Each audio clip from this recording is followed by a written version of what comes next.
我每飲完一餐喜酒之後，都會同我朋友講絕交，因為我知道佢已經唔再明白我。佢唔知道我喺飲宴所經歷嘅有幾多。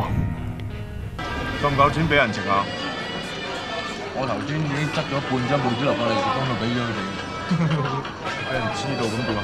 喂，利是邊有適應㗎？你話我㗎，大佬？我哋玩職場測人情。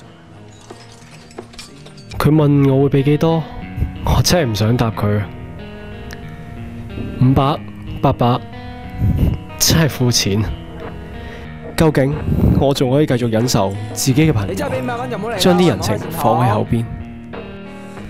人情究竟為啲乜？你根本就好似啲白痴港女咁，一無所知。每一分一毫都經過加減乘除，千絲萬想，係經過計算，係經過友情同埋現實嘅試煉。每一嚿水都有佢嘅歷史，佢嘅故事。